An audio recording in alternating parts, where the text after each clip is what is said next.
What's up, guys? It is Monday night. We've got a lot of people in the house. We've got Shane Lee, we've got Don, we've got Dreamedia, and we have RBH Sound. The guys at Dreamedia are at the factory of RBH in Utah. We're going to be talking about what they're checking out. We're going to talk active speakers and big ass subwoofers. How you guys doing? We're doing great. Thanks for having us on today, Gene. We got Todd here, we got Kenny, and we have Shane, as well as Kellen and myself. Thanks for having us. Awesome. So what have you guys been doing all day today at RBH Sound? Because I figured it was worth live streaming over. I'm sure you heard some demos and you've been checking out some new products. Tell us what the scoop is. Go ahead. We have been hard at work, really taking a deep dive into RBH as a new manufacturer that we now offer nationwide, and really just getting boots on the ground, learning about it. It's made here in America. We're in Salt Lake City, Utah. And yeah, kind of just geeking out over all the technology. I mean, these guys are truly passionate about what they do, and it shows. I mean, they build speakers to find a solution for issues that, you know, I can really respect coming from the integration market as a custom integrator. A lot of these products were developed strictly because they were trying to find a solution for an integrator, and then they built the speaker around it. So it really is the best kept secret in audio, and I'm thrilled to be here. I really appreciate you guys having us. Yeah. Thanks for being here. Yeah. So what the heck is that box behind you? I thought I had a big 21-inch sub. I see one with two giant holes. What the heck is that about? They call that the Hagar. Yeah, this is a custom subwoofer for a customer that is the Dual 21. In fact, if he's watching this, he's probably jumping up and down and screaming at the moment. He's watching. He doesn't even know that this is being made yet. So anyway, yeah, we're in the process of getting that sub built for him as a custom subwoofer, the Dual 21. So is that in a sealed enclosure, or is that like the 21 that okay. Yep. So what do you expect out of a dual like that as opposed to the one I have? Is it just 6 dB more output across the board, or is it roughly 6 dB more output across the board? Exactly. So how much does this, if the one I have weighs 330 pounds mass loaded, how much is this thing gonna weigh? Yeah, it'll be 450-ish maybe when it's all said and done. Yeah, but the owner can clean that pretty easy. He's a big dude. Yeah. So Zach, I have a challenge for you guys. If you pass around that 21-inch driver like a hot potato, let's see this thing up close. Oh my God! Now Shane, these have neodymium magnets. So if that was a ferrite magnet, you wouldn't be able to pick that thing up. Neodymium. Oh my gosh! Come on, curl it. Zach, come on. I thought you were in shape. I don't work out. Here, Kelly, take a shot at that. My back's hurting already, Shane. Woo. Yeah. Come on, Kellen. What are we doing? One. Oh, you were serious. You really wanted to. Oh yeah.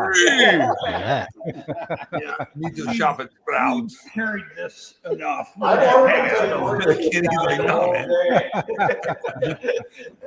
Todd's like, hell no. Todd's the only one that doesn't have to do that because he's the owner, so he gets the pass. Whoa, just a minute. Hey. There you go. I've had girlfriends lighter than that. It's a big boy. He does this in his sleep, guys. Yeah. So that is a bespoke driver specifically built for RBH to RBH specs. It is not commercially available. Correct. So how did this whole, I mean, we've talked about this a little bit in a video I haven't even released yet, Shane. So let's talk about the genesis of this driver. Why did you go with a 21? And why didn't we just put an 18 in a box and call it a day? Or a 24 or 32 or whatever. What's special about this driver, and why is it unique to what RBH is doing with their infrasonic subwoofer? Infrasonic. Well, as Don already knows, this subwoofer was developed specifically for a integrator. Well, some jobs that Don is also working on. Top secret. Yeah, top secret at the moment. We really can't say more about it, but there are 2 subwoofers in this particular theater in a large vented, well, 2 large vented enclosures. So the main reason we had to go with a driver like this versus multiples of our 12, for instance, was just the size constraints of the space we were working with. So this driver has essentially the same type of output or equivalent output of 6 of our 12-inch drivers, but it takes up physically less footprint to be able to do that in terms of the driver size. So it has excursion that's almost double what our current driver is. Actually, it is over double of what our current. Hey, Shane, I don't mean to interrupt you, but let's note that 2 of your 12-inch drivers in the signature enclosure equal the output of a ported 18. Yes. Yeah. So that gives you an idea of just how much output. As you know, Don, because you're the one that's had a little bit of time with those subwoofers in that theater, and they will output very easily over 125 dB at CEA 2010 distortion levels. So, the peak output's even higher than that. But yeah, so there's a lot of output capability. And the driver is such that it can be designed into a sealed or tuned, tuned vented enclosure. So in this case, and in Gene's place, we have it in a sealed enclosure. We have them here in this Dual 21. It's a sealed enclosure. I think most of the subwoofer applications for this driver will be a sealed enclosure. Ultimately, that's what will get you the most infrasonic output. Yeah, so there's a lot of advantages, and unfortunately, when you look at a CEA 2010 measurement, it doesn't account for how much gain you get in an actual room. So on paper, it sounds like a sealed sub has a disadvantage, especially at and below the tuning frequency of a ported sub. But in reality, the way that sub integrates into a room, because it has a more shallow roll-off, you get much more gain. So in our case, when I put that 21, when I integrated it into my theater room, we were getting flat bass extension to 5 hertz. And I couldn't get that no matter how many 1212s I added in my room that are ported. I couldn't get that kind of extension. So this is true infrasonic level bass. Yeah. Well, and I think the thing to point out is that there really is a difference in what you're getting, usually below 20 hertz, because most of the subwoofers, if it's a vented design that's tuned right around 20 or even below, as soon as you get below the tuning frequency of the enclosure, then things roll off rather quickly. Yeah. So even the vented version of the subwoofer we're using this driver with, which is tuned to 16 hertz, it has ample output down to 16 hertz, but then rolls off quite a bit steeper below that, so that a sealed smaller 21 actually has more output at 10 hertz, 10 and 12 hertz really than the vented version does. So it's just. Shane, let me just say that on the Secret Project X that we've worked on for so long, that we have 4 dual 12-inch subs in a little bit larger ported enclosure than they normally come in. So there's a little bit more output. And four of those filled this over 13,000 cubic foot. It's basically over double what THX Dominus spec is, to put it in perspective. But when we added the ported 18s, I mean, it was like sitting in the trunk of a car with a lot of subs. It was pretty insane. So this sub has exceeded my expectations as an integrator on its performance, both its clarity and accuracy for being that big, but also the sheer output. Yeah. Yeah. And it's, I would say also not just a high output sub, but everything we do here is about quality and, tight, accurate bass. There are plenty of subs out there that pro drivers can play really, really loud, even louder than this driver in a large enclosure is capable of playing at 30 hertz and above. But this was specifically designed to play infrasonics at high SPLs and be relatively low Q overall system and give really tight, accurate bass response. Yeah, well, that's one on this project. Sorry, Gene. No, I was going to say that's one advantage of, I think, I know people are going to be probably polarized by this statement, but I think if you have a really large, high output capable sub with DSP control, sealed is the way to go, because I really do believe the group delay is lower on it. There's some truth to the fact that a good sealed sub with a lot of output is more musical than an equivalent ported sub. And when we got this 21 integrated into my entire system that already had ported subs, the weird thing about it is not only did I get the infrasonics that I was missing before, but it seemed like the bass actually tightened up by adding the sub to the whole mix. Yeah, it did. I agree. I experienced the same thing when we talked about that, when we integrated that into your room. And there is something to be said about having that extended response. But you have to be careful how much you have. As you know, we talked a little about this, that once you get into those infrasonics. Why is that, Gene? Well, I've been made sick numerous times, as these guys can attest to. Well, you don't want to poop in your seat. Subwoofers. Cure for constipation. For me, it felt like it was wanting to come out the other end. I was feeling nauseous. But anyway, so yeah, you have to be mindful of that.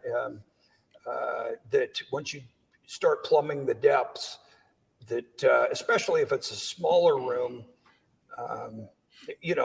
like you had mentioned, Gene, you put a sub like that in a room, and the room gain is such that it, and Matt Pose talked a little about this as well when we had a conversation with him, how it really, boosts things more with the seal driver as it's playing down at these extremely low frequencies. And I think, correct me if I'm wrong, Gene, but you and Matt are going to have some more discussion on that topic. Yeah, absolutely. That's something we definitely plan on discussing. So yeah, I want to stress again, this is not just about being an output monster, because obviously you could have designed a sub to have even more output than this, but it's really about the musicality of a sub like this. And not just the driver, but you've done some stuff to that enclosure, which you guys have, I think you have a patent pending on it. Yeah. Why don't you talk a little bit about the mass loading that you're doing in this cabinet, and how is it different than just basically opening up a little hole and shoving sand in it? I mean, what are you guys doing that's different?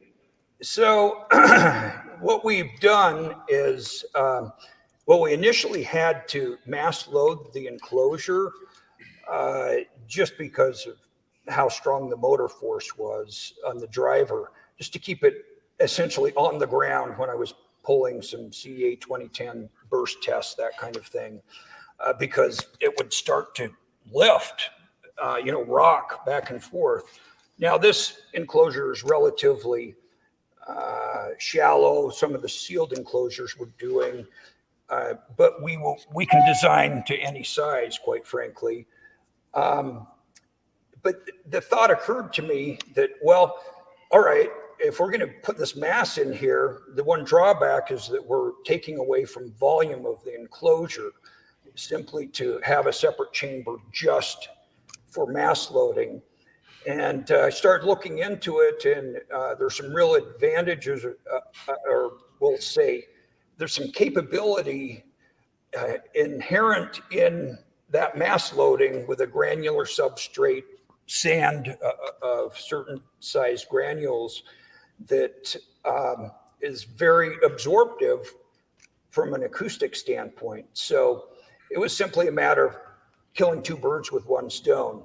It was mass loading the enclosure, which again, is really beneficial once you get to these really, really low frequencies. You have to have a really massive enclosure to make sure you're not getting losses in the motion of the enclosure itself. And then being able to absorb the energy at those super low frequencies is what our granular acoustic damping system is all about. So do you need special audiophile sand now to get the most out of this? Absolutely. I mean, yeah, well, there is honestly something to be said about the size of particulate that's used and how efficient it is at turning that acoustic energy due to friction of the particulate starting to move and vibrate and turning that into heat. So that is part of it, is making sure that you have the right size particulate that's being used in the. You gotta have the fusion and articulate and the fan as it moves and comes in. You know what I'm saying? Yeah. Got to get cryogenically frozen before you. Cryogenically frozen. Yes. So the interesting thing is that you were quite the card, Don. Well, maybe you can explain the process of the dampening, because I didn't know what to expect either. And you can kind of see it right here in this live stream, but I didn't know what to expect whenever that term was brought up. So maybe you can elaborate on that. Well, it's essentially a chamber, an acoustic chamber for the drivers, and then a separate chamber for the granular particulate or sand that is coupled through a membrane that allows the acoustic energy to pass through, but the sand to stay in the part of the enclosure you want the sand to stay in. So that's what it boils down to. If you look at it, it almost looks like an air filter or something like that, but it has certain size holes and is reinforced structurally, because once you put 120, 150 pounds of sand in that enclosure, you don't want it going where it shouldn't be going. That's into the acoustic chamber itself, I should say, with the driver. So it's all part of the acoustic chamber, but the sand stays where it's supposed to and performs the damping that is necessary. Sorry. Go ahead.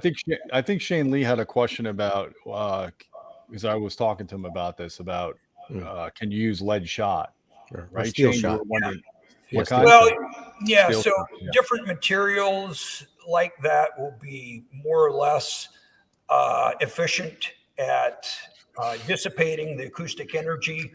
Lead shot, in this case, is probably not. It'd have to be really, really small granules or little BBs, really small. There are certainly aspects to other materials that can provide some damping. You have to have some airspace in between the particulate, and so what we're doing is sort of ongoing testing with certain mediums to see what is, if we can improve that even more. So we're doing continuing testing, but for the moment, we have a particular granule for the sand, basically, that seems to be the most effective. And yes, to answer your question, Shane, it could be used. As to exactly what the effects are, you wouldn't know without extensive testing. You got to be careful handling that stuff. So, Gene, you live with your sub. Let's recommend not lead, but steel, because lead is not. It's like poisonous. Yeah. So there's actually sort of an extended history on this type of subject. Back in the day, Rolls-Royce was using walls that had granular substrate in them to damp low frequencies in factories they were testing engines in. And so again, this same type of concept, to our knowledge, this has never been used for acoustic damping in a loudspeaker before. And yes, we are in the process of getting it patented. So in my situation, when you guys shipped the subs, it came with the sand already in it, which was pretty unmanageable to move the thing. Yeah, my back's not recovered. Yeah. I wish we had video of how Don, he was going to manhandle this subwoofer, you know. He grabbed it, yanked on it, and that was the end of Don's back. Yep. Yeah, I'm a beast, but not that much of a beast. That thing's like an obelisk. So when you ship that sub now, if someone's ordering the 21, the version that I have, it obviously it comes without the sand, and you got to put it in after the fact. Yeah, it will ship separately. Yeah, so you'll load it with the sand afterwards. There's we have areas of ingress, or little panels that you open up to be able to put the sand in, and it's much easier than the unit that you have. The whole reason we put it in yours is because we had to make some modifications to be able to make putting the sand in a little easier from the sub that you have, Gene. Other than that, it's exactly the same size and so forth. It's just yours was going to be easier to ship it with it in versus loading it down there. We would have spilled it all over your floor anyway. True. Yeah, load it yourself next time. Let me just explain. Is that 21-inch specified only for infrasonics, or can it play up to 100 hertz, 200 hertz? Yeah, so the minus 3 dB on the sub as it stands, as we ship it with our amplifier, is up to 80 hertz, so 80 hertz down to 12 hertz. Is the minus 3 dB down point. So yeah, it's actually really good and provides, I think, Gene, where do we have the crossover on yours? Is it still at 80 or is it at 60? I did lower it to 80. Yeah, I played you had it higher. Yeah. You had it even higher. So yeah, it'll play up higher. The driver has some unique characteristics in terms of how it handles inductance and has a copper shorting sleeve as well as aluminum shorting rings to lower the inductance. So, and it's low enough mass. I mean, there are some drivers out there that are truly mass limited as to how high they'll be able to play. Like a lot of car subwoofer drivers. Yeah, sometimes, I mean, there are a lot of car subs that are tuned even higher, but yeah, inductance and mass factor in as to how much bandwidth you get out of the driver itself and how high it'll play up in frequency. There's some other, really good drivers out there that are will play similarly high. There's some also monstrous drivers out there that you don't even want to use them above maybe 40 or 50 hertz. They can't play above that because they're so massive and Shane, so high. You chose the 21-inch driver versus a 24 or 32, etc., because of its capabilities, and draws it down for, of course, both infrasonic and musicality. Yeah. So yes, absolutely. Initially, at least for us, as we were looking at driver design, it was, how much motor structure could we put in there to control the driver the way we wanted it, put the TS parameters in there. And, our manufacturing partner, they're integral in this development process. But bottom line is that, the 21 just seemed to work with the type of motor strength that we had available. A 24 would still work. It just wouldn't be as tight and accurate. The Q of the driver would be higher. Some other parameters just didn't fit into the constraints that we were looking for the performance. So the 21 in our case seemed to, with this driver with the carbon fiber cone. It's not necessarily the size of the driver. I mean, there's a lot of DIY people out there that buy these kits. And I'm not saying they're wrong. I'm sure they're great, but there is a hell of amount of research, design, testing that went into the fruition of this. Now, I know we spearheaded this particular project because of the big. Well, like 2 years ago, right? We started this process 2 years ago. 2 years ago. But a larger driver does not necessarily mean a better subwoofer with more output. Is what Absolutely. And this is something that engineers and teams and people measured and worked on and tested and designed. It's not just something you can ship into a set of plans on a box and a driver. Not saying that any of those are bad out there, and I know there's some people building some amazing DIY subwoofers, but this might be a cut above of what you're used to. Yeah, you know, I think we have certainly gone to the extreme in terms of what we've done with engineering and design on this driver, and it's you know, I'd put it up against anything else out there is the bottom line in terms of I agree. In fact, it's the first sub that received our Bassaholic Maximus rating. Anonymous, man. Yeah. So it's beyond extreme. And I have to actually update the Bassaholic room size rating, but basically it's more output than the extreme, especially below 25 hertz. Yeah. Yeah. And the nice thing about it, again, at least in its current configuration, like you have at your place, Gene, is that it's only 15.5 inches deep. So it can also be used by integrators for, in fact, we've already been involved in several systems with people speccing this in, you know, to baffle walls and dedicated theater. They need something that's going to, in essence, hide away. And well, so, until you send Shane Lee one, which I know you're going to do. Yeah, we've talked about. So Gene and I have only been the two boots on the ground. I've heard the two ported ones and briefly heard the seal one at Gene's house, but he's been better qualified to explain than me the difference. And he's got 12-inch subwoofers to supplement it. Sam. Yeah, I mean, I put on just listening to spatial audio music, not even talking about theater. I know Matt Post gave us this Testo disc, this Tesco track called Boom. That track has a lot of infrasonic bass, and when I turn the 21 on and off, you can clearly. It's weird, like it's very subtle, but you feel it. You know, you experience it. It's hard to put it into words. Like it's not like, oh my god, it's a major difference. It's visceral.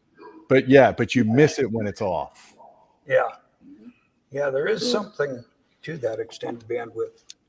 You're going to say something. Now, if it was in my house, it'd be a little higher, but I'm just saying.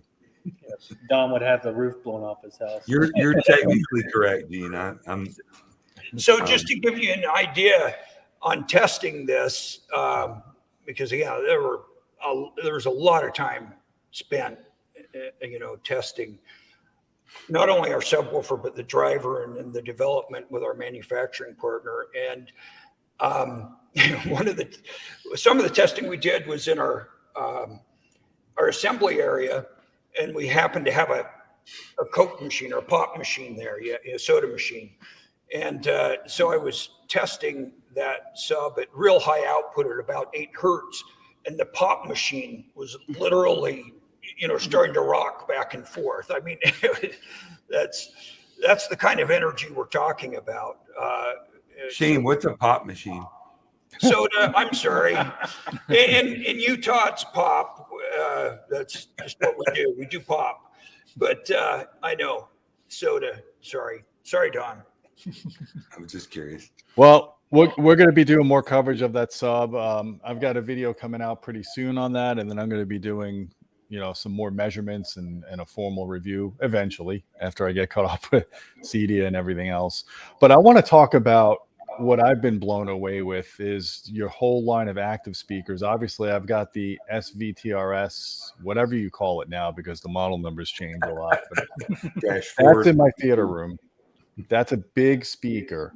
Most people can't put a big speaker like that in a room, but this one is far more manageable. And this is what I have right behind me. I just want to throw up a couple of pictures up close. Modular speakers, same kind of concept, side firing 12, the same 12s that are in the SVTRS system. Newly developed 8-inch mid that's more suited towards mid frequencies. Same AMT tweeter. Here's me with my Zack pose. I'm trying to be Zack. Looking good. So I'll just give you a brief experience of these speakers. Since you left, Shane, I've been dialing them in even more because of the active DSP using the Marani processor. These speakers absolutely took the sound in this room to the next level. I've had Revel F328s in here that were unsatisfactory, especially in the bass level. We put these in here, and now I'm hearing precise imaging. I'm hearing a phantom center. I'm hearing stuff to the sides of the walls, even though these walls are not acoustically treated and they're not very symmetric. But I'm experiencing and feeling bass that I could not get in this room because I have a lot of problems bass-wise in this room. And we basically use brute force with your DSP and your very powerful amplifier. Why don't you talk a little bit about why you guys are moving into the active speakers and why so many companies are still kind of stagnant on it? There's not a whole lot of consumer audio gear from major loudspeaker companies that are offering a full line of active speakers. Yeah. Well, we've talked a little about this before. I think a lot of us that maybe haven't come from, let's say, the pro audio end of things where they do a lot more active speakers and have for years. That was relegated to the pro audio. The quality of amplifiers and components in those speakers was maybe not on the same level as what we're used to experiencing out of our 2-channel separate hi-fi rig. Well, that's changed in the last number of years, and there have been a lot of advances. And now that we have some really high quality, small amplifiers, efficient amplifiers, full range Class D amplifier modules, and then really powerful DSP to accompany those, there's some things we can do we just haven't been able to do before. And they really make a difference, as you know, Gene. And even with your SVTRS system in the theater, when we first put that in, the biggest difference between that and I think the previous system that you had, which was our Status Acoustics 8T, is just the overall time alignment or phase linearity of the loudspeaker compared to that passive loudspeaker. Yeah. And so there's just this another level of realism and detail that happens when, your tweeter, mid-range, and woofer are all really aligned so that when you have transients in music, it's just all there at the same time with all the full range of frequencies. That's, in my opinion, probably one of the main things that we can now get with these active speaker systems using a DSP for the crossover that we haven't really been able to get in the past with such high resolution. Yeah, and the thing is, like, in this example here, just so people understand, this speaker behind us, it's tri-amplified. So there's no passive crossovers. There's no losses from the crossovers. The drivers are actually bandwidth limited in the DSP and then directly coupled to the amplifier. So if you want to maximize your damping factor from driver to low, or amplifier to driver, this is the way to do it. And this is why these Class D amplifiers are really the future, because not only do they measure really well, they're load invariant, but they directly coupling them to these drivers and bandwidth limiting maximizes the amount of dynamics you're going to get out of a product like this. And that's exactly what I'm hearing with this speaker, man. It's just, everything sounds lifelike. It's not like you're listening to speakers. It's like you're listening to the actual performance when you hear it. With almost unlimited dynamics. Unlimited power. So I just completed the review of your bookshelf, slash studio monitors, the 61AXs. And I can't tell you of a speaker that I'm more in love with than this one. The amount of output and dynamics and clarity and soundstage that I'm getting from these small powered monitors, coupled with the subwoofer, are world class. And I can't wait to put this review out. For trying to not sound like a fanboy too much, they're pretty amazing. I use them every day, and I have for a long time. They're the future of audio is Class D amplification of quality and digital DSP and FIR filtering. I've heard it multiple times. I've heard it at Gene's. It is a game changer, and it is superior to anything I've heard out there. Yeah, I agree with you, Don. And that's why I'm on board certainly now, whereas I wasn't even 10 years ago. I was not at all where I am now. And it's because a lot has changed in the last 10 years in terms of well, as a speaker designer, Shane, being able to match the amplification to the driver and being able to control the crossover and the slope and also the time alignment with FIR filtering, that is the golden grail. Oh, it is. Yep, it is. I knew that. It's just before not all the pieces were in place to really make it feasible and function as well as it ultimately should have. That is now been overcome, quite frankly.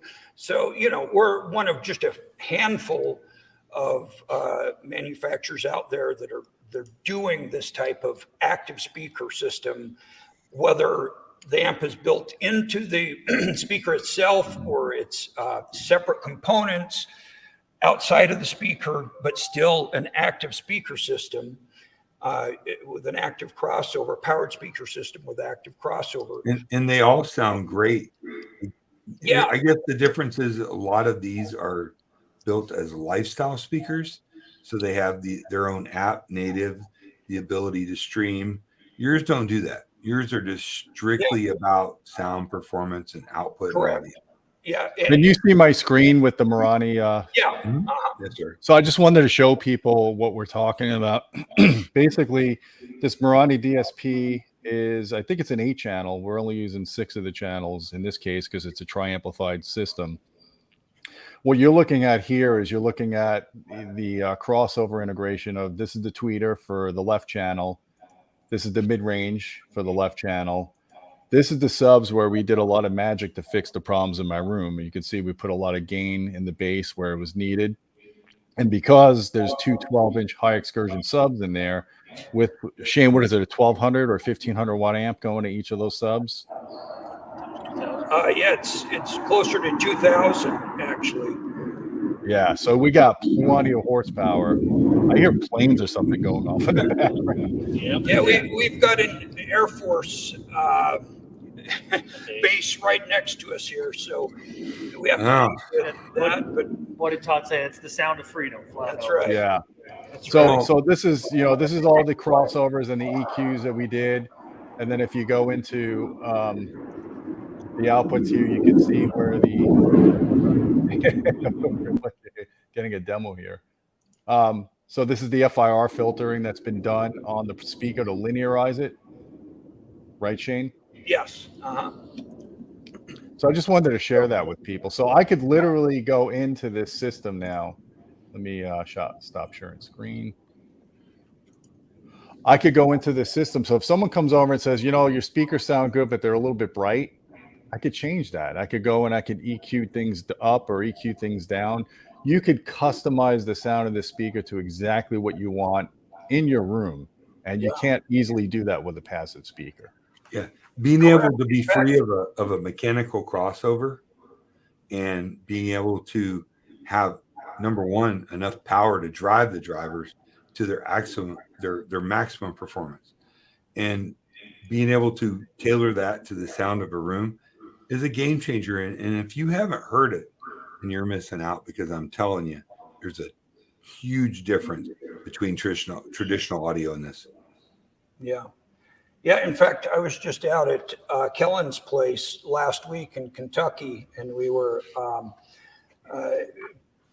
setting up some of our new 8300 tower speakers, the unrivaled 8300s, that have the amplifier actually built into the speaker. In this case, the three-way amplifier that's built in. And, maybe Kellen, you can give a few comments on your thoughts. Yeah, we got a plane flying over real quick. So, but no, I think one thing that you were going to allude to was, whenever you were talking about the different settings and being able to change the sound in the room. There's 8 different EQs built into 8 different profiles. Basically. Yeah, there's 8 different profiles built into the speaker. So if I wanted a little bit of bump. What kind of jets are those? Is this Red Dawn or being invaded? Top Gun 3 going on. But no, if I wanted a little boost in the bass, I have a profile for that. If I wanted a little boost in the vocal range around, 1,000 hertz, he did that for me. If I wanted them a little brighter, there's different EQs. And eventually we played around, and I think it was like a 3 dB bump in the bass. Everything else was pretty much flat. So just incredible flexibility, not to mention, just the sound out of the box before you really tinkered with anything was incredible. But just being able to dial it in essentially, and the flexibility to manipulate it basically is awesome. What we have now for calibration, we're at the mercy of the crossover design of the mechanical crossover of the speaker. Now you're taking it to the individual driver, and think about the capability and flexibility that offers. Yeah, you've eliminated, something that had a purpose, of course, in the passive crossover and shaping the frequency response going to the driver. But there were losses associated with that. There's phase change associated with that. And now we're at a point where we can do crossovers without any of those losses, without any of the phase changes. And so it's just more true to the original signal that you're trying to reproduce through the speakers. So did you guys do any demos at RBH, Zach, Kellen? What did you guys do today? Did you hear any of the theater rooms or anything like that? So the majority of the day today, we got the lay of the land, and tried to shoot as much content as possible to not feel rushed tomorrow. But we're gonna do a couple of demos, head to supper, and then tomorrow we're gonna get to experience a lot of their products. So yeah, I mean, I was just blown away at your house, so I'm excited to hear the different demos that they have set up here at RBH. But first and foremost, I just wanted to introduce the brand to our customers and really try to understand the different models within the brand itself. So we've kind of simplified that and introduced these different series to the customers. So all these videos are going to be coming up within the next month. Oh, nice. So we have a question here. We'll throw up. Shane, with active speakers, do you have a microphone always at your seating position? You could, if you had a continuous feedback loop. No, so we dial things in that way, of course. So no, that is not included. I think what is being alluded to is what you can get potentially with, any room correction system. And, whether it's in your receiver, AV processor, there are, types of correction systems that can correct for nonlinearities and phase and magnitude or level, and frequency response. And so I should maybe state that we go one step beyond that, because we're actually doing crossover filters that are FIR filters. So to begin with, they're what we call linear phase or minimum phase, depending on the type of filter. And And so you're starting off at a better place already. And then there's a correction filter on top of that, which essentially functions much like a traditional room correction system that you find in a receiver or processor, but with much higher resolution potentially. So yeah, Shane, this takes hours too. It's not just a simple. Oh yeah, yeah. I mean, dialing it in. Although I will have to say, in some respects, some of the active crossover stuff, once you kind of get a hang of it, you can knock out a few really good crossovers for a speaker in not a lot of time, as you're making the changes in the digital domain versus having to, swap out components and parts, and having to worry about different, DC resistance, or whether if it's a choke, whether it's air core or iron core or steel, whatever, and these different characteristics of different components. It's just so much more flexible. I almost hesitate because it's just there's so much power here to really give you the ultimate sound experience.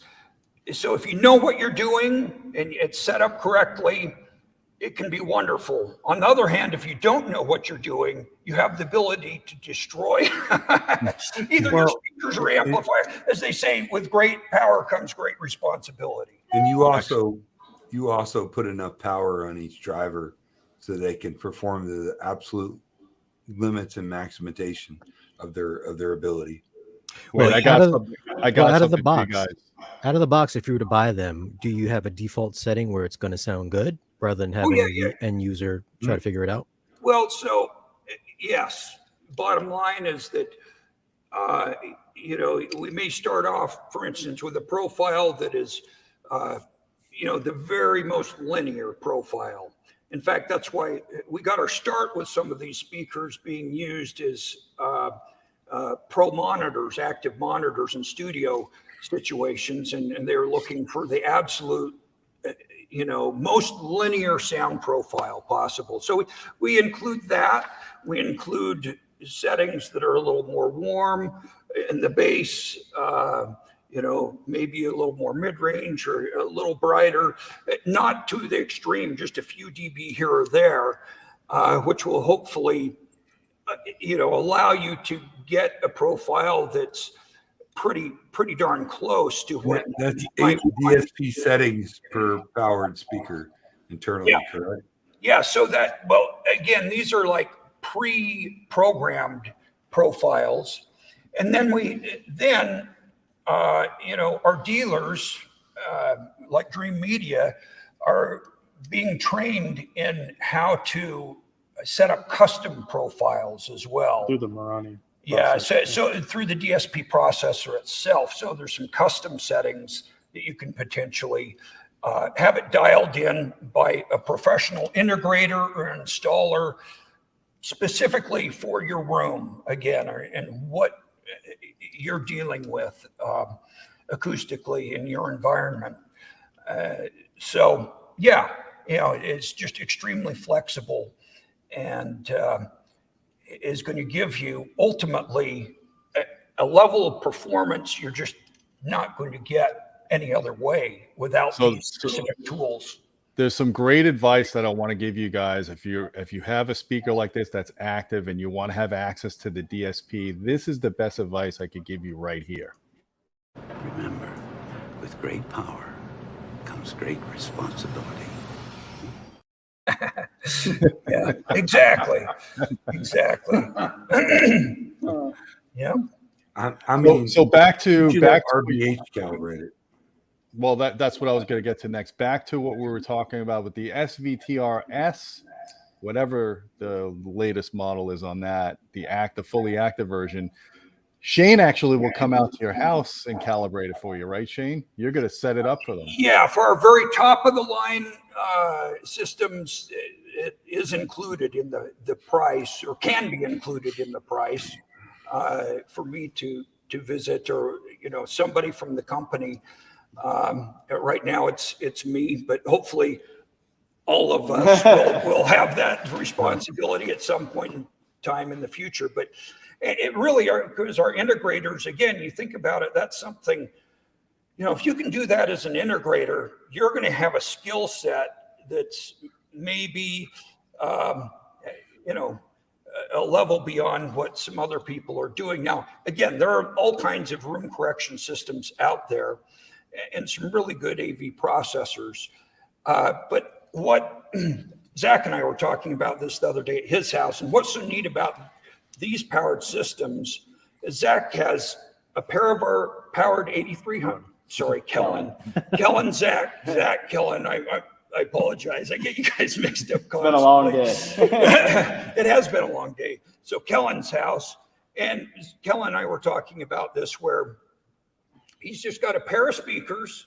He's plugged them in, and then we are offering a streamer as a package with our powered speakers, so that you can buy essentially a complete solution for high quality, high-end music in any environment, and all it takes is a nice streamer in this case, coupled with those loudspeakers, and Ever Solo. So with any of their powered speaker pairs, you can have the option to bundle it with the Ever Solo Master Series. It's not quite out yet, but it's going to be the Master Series or even the standard, or the standard Ever Solo. Fantastic. That'll be a bundled option that you can get. Yeah, so I think that's the ultimate in terms of simplicity, because you're actually sort of shortening the chain from source to end component, what's coming out of your speakers acoustically. You have really high resolution, and it's simplified at the same time. You don't have a bunch of other components. Not that you couldn't also connect other components. I know, Gene, you're big into some of the vinyl stuff now, and of course there are ways you can certainly add a phono preamp to the powered speakers. Hey Shane, can we just say one thing about your speakers from top to bottom? They all crank. They all play loud. And no dynamic compression I've ever detected. Yeah, and that's again because we use adequate power for our active speaker systems, whereas I know there's sort of a stigma coming from years past where a lot of powered monitors just don't have adequate amplifier power. They haven't in the past, but when we're talking even in our bookshelf of having like 350 watts for the woofer in a two-way bookshelf and 150 watts for the tweeter, you're not going to ever get to the point of clipping that amplifier. And then we go in and we specifically set in limiters, to make sure the driver isn't going to be overdriven, and you'll have issues there. So, but they are, very dynamic speaker systems, no question about it. So I'm going to put you guys on the spot at RBH. Everybody in this chat group has experienced both passive and active RBH speakers, except for Shane Lee. So we got to get him a pair of the modular towers, so he could do a video for us, and he could get a reference, and sooner than later. Yeah. Well, we've got our new 81AX. So remember, Gene, when James and Matt did our PM8 powered monitor, it was sort of a quasi studio / hi-fi monitor system. Well, we've got a new version of that we're coming out with. Big boy. Yeah, and so Don's just done the 61AX, the powered speaker. And they fill a large room completely with sound, above 60, 70 hertz. I mean, you need a sub. But the dynamics are just ridiculous on these things. Whereas the larger speaker is going to dig even deeper, have more true full range response. Of course, it's a larger speaker. It also uses the large AMT tweeter that you have, Gene, and the speakers behind you there. Yeah. Awesome. Well, I say we should get a pair of active monitors in Shane's hand and then do the modular system. I'm going to load him up. What do you say? What do you say about that, Shane? Well, hold on. Question about the sub again. So people say you can't mix sealed subs with ported subs, yet you offer a bunch of ported subs, and then you're with some work. Yeah. So would you offer that sub in a ported version? Well, yes, we can do that sub in a ported version. This 21-inch sub is really what we call our unrivaled sort of custom product, where somebody wants it vented. And again, we've already done vented version of it in a very large enclosure. We can do a vented version in a smaller enclosure. I will tell you that I think personally, the driver is really there you go, probably the best because of its output capability. And I think we need to do a seal one for Shane's mobile home. Well, yeah. Sealed is I think overall for a lot of installations going to be the preferred way to go with that big 21. If you have a super large space and need something just with sheer output, even more sheer output, then yes, we can do the vented. But you can, as you know, Gene, we talked about, we did it at your place. We seamlessly integrated that sealed 21 with your vented 1212 subs. And there's a trick to actually doing it and making it work. But there's a trick that most laymen can't do. Well, you can't. You wouldn't be able to do it in most cases without the DSP and our subwoofer amplifier. So in Shane Lee's point, in most cases, I would tell people stick with the same driver alignment or base alignment for all your subs because it's easier to integrate. But in this case, because of the 21 has a very sophisticated DSP and it has a thing called all pass filters, we were able to align the phase of the sealed sub with the ported subs and get very good integration. So, but in most cases, I would tell people stick with all sealed or all ported. So that's a good point that Shane brings up. It is a good point. Although, for instance, if you're trying to make a full range speaker that's maybe vented at 30 hertz or above 35, and then you put a subwoofer in there that's tuned at 20 hertz, you're likely going to have some issues in terms of integration and getting the best summation between those subs, just because they're tuned at different frequencies. So that's something to keep in mind as well. You still may have a little bit of a challenge being able to integrate things that way. Now, some of the room correction systems can adequately compensate for that. And so if you have a really high-end processor that has, multiple subwoofer output capability and it can integrate the subs, like some of the processors I know you've been talking about lately, Gene, then you may have that capability. But bottom line, I'd say don't shy away from a sealed version of this subwoofer if you already have a vented subwoofer necessarily, but you may need to have someone with some experience setting it up. Yeah. Well, guys, I think we've approached the hour here. So what we could do is if anybody has questions after the live stream, Shane, you could always pop in, or you guys from Dreamedia, Zack, Kellen, if you want to answer some questions. I just want to make it clear to everybody that we are going to be doing more coverage of the speaker system behind me, as well as a 21-inch sub. We're going to get Shane Lee some product in his hands as well, because we got to get some more video coverage and also get him to experience active versus passive. I think that's a good idea. Guys, don't forget Dreamedia is an official dealer for RBH Sound. They're a channel partner of Audioholics. I'm happy to introduce that here. Yeah, I'm just happy to see that RBH is now being offered for online sales. I think that's a huge win Best for everybody. kept secret in audio. Yeah. Really is. Thanks, guys. Yeah, We also have Thank we've you. also got a review up for the SFRT QS from Tio as well. Say it again. Yes, I haven't Come posted that yet. I will be posting that soon. I got to get Shane to come up with a cool thumbnail for Yeah, that. thanks for the names, Kenny. I was going to ignore you, Papa Sir. Come on now. Really? I need to do trigonometry to figure out what speaker I'm putting in. Well, luckily, that's why, you guys have us as a resource, customers that may be considering RBH.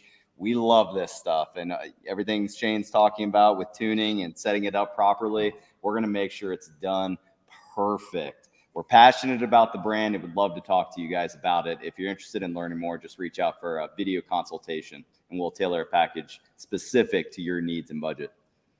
The other thing we didn't really mention in this live stream is if you can't put box speakers in your room, the great thing about RBH is they offer flush mount products as well. Full line. So active, well, right? Flush mount, but fully enclosed. That's what really turned me on with the brand is, yes, they're in wall, but they're really like an on-wall speaker. They're full lineup. It's pretty impressive. I mean, they have entry-level and affordable architectural speakers from entry-level, but let's use the word entry level lightly because their entry level highly outperforms many speakers, 2 and 3 tier higher speakers, all the way up to, oh my God, full blown theaters. I've used them on many of my installs, my biggest installs I've ever done. The company's solid. The speakers are amazing. The dynamics are horn-like, and you just have to experience it. So take our word for it. Gene turned me onto the line. I've gotten to know all the people that work at RBH very, very well. And there's nobody with more passion, better customer service, better attention to detail, and better support than RBH. It's just a fantastic product. Yeah. Thanks, Don. All right, guys. How much did you pay Bond? No, I love this shit every day. And I can't wait to leave here from, I love all you guys, but I'm going to go watch a movie on my RBH STVR, whatever.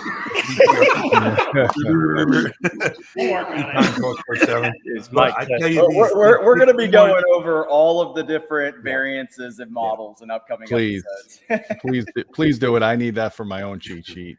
But these 61AX power monitors that I have sitting in front of me now, I listen to them every day. I've listened to them in all 3 of my different systems with the subwoofer, are as good as anything I've ever heard. I mean, I don't want to sound like a fanboy, but damn, they sound good. You sound like a fanboy. Well, you know what? Buy them and put them in your house and see how they sound, and call me and tell me. Yeah. You'll be a fanboy too. I think that's where the proof really is.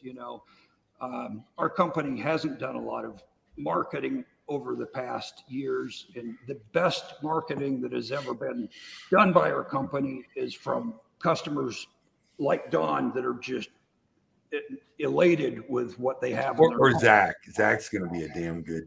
He's going to blow you up. Well, obviously, Gene turned me into a fanboy, but I mean, take, for example, the president, Todd. The reason that you came to RBH is because you were a consumer that fell in love with the brand. Right. Yeah, it was amazing.